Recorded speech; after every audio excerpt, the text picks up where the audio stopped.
बाबा तुम्ही हे जे तुम्हाला त्रास होता ते कसं झाला होता तुम्हाला? मणक्याचा प्रॉब्लेम होता. कसं झाला होता?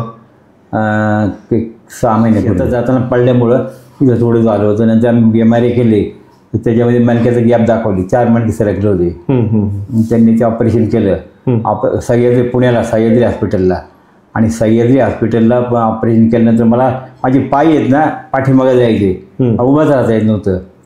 मग घरी आल्यानंतर असं बघून मला काही फक्त बेडवरच 2 महिने बेडवरच होतो. 1 ते 1.5 महिना कमीत कमी बेडवर होतो. मग शेवटी आमच्या मुलींनी सांगितलं की नगरला हॉस्पिटल आहे असं असं. मग त्यामुळं मी इकडे आलो. 1.5 महिना झाला येऊन तिथं. आणि 1.5 महिना झाल्यानंतर मला आता चालता येते.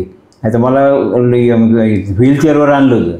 म्हणजे तुमचं जे चालणं आहे हो, तर तुम्ही जे आता तुमचं जे स्वतः चालू शकतात, आता तुम्ही हे जे प्रॅक्टिस रोज करा. ठीक आहे. आणि तुम्ही ही जितकी प्रॅक्टिस केली तितका तुम्ही अजून चालू शकता. चालेल ना. ओके.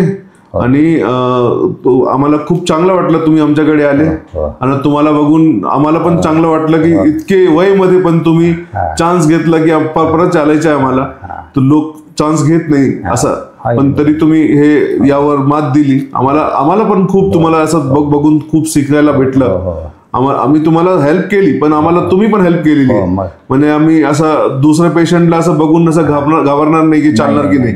तुम्ही चालू शकतात म्हणजे खूप लोक अजून चालू शकतात. त्यामुळे मला मी एक जिद्द ठेवली होती की आपण जर चाललो नाही तर आपल्याला बेडवर पडावं लागणार. बेड चांगलं नाही, कारण आम्ही 6 महिने भोगलेले आहे ते. बरोबर आहे की नाही. बेडची हवा आम्ही पाहिलेली आहे. त्यामुळे फॅमिली काय करणार. शेती आहे मला, शेतीचं पाहावं लागतं सगळं सगळं. मी तिथं काय करणार नाही, फक्त मजूर आले की फक्त जाऊन बसणार तिथं. हां, धन्यवाद काका. आमच्यावर विश्वास ठेवला तुम्ही आणि चांगले काम केलं तुम्ही येऊन इकडे.